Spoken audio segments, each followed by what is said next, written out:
Firauni wangapi dunia hii? Maana mipira mingi sana. Kwa hivyo lazima uje kuamiliana na watu, sio mnaharamisha kila kitu. Kwa hivyo Azam FC na sifu sana na washukuru, pamoja na mimi tumeshikiana katika shughuli hii na tutaendelea, na vile vile wameshinda.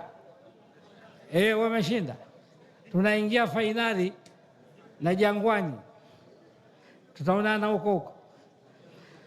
Kwa hivyo nawashukuru mashekhe wa kata wote, wamefanya kazi kubwa.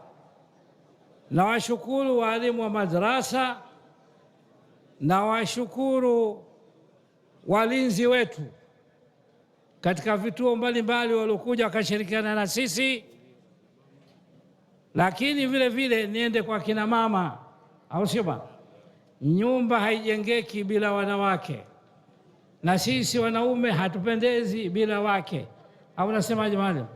Hata kuswalisha swala haisihi bila naam.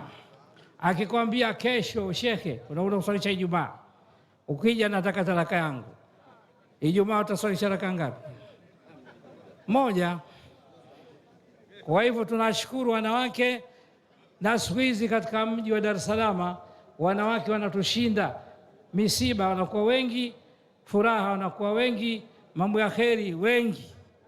Tunashukuru kushikiana. Yalozungumzwa hapa muyazingatie kuyafanyia kazi, hasa swala. Wanawake mjitahidi sana jambo hili. Namshukuru MC wangu, ngao umechapia chapia kidogo, kikoti kimeingizwa hapo vitu. Kwa hivyo siwezi kuyamaliza haya. Inshallah narudisha tena shekhe, mheshimiwa mbunge wetu, inshallah Mwenyezi Mungu akupe umri tawil, siha na afya, tuzidi katika mambo haya. Wassalamu alaikum wa rahmatullahi wa barakatuh.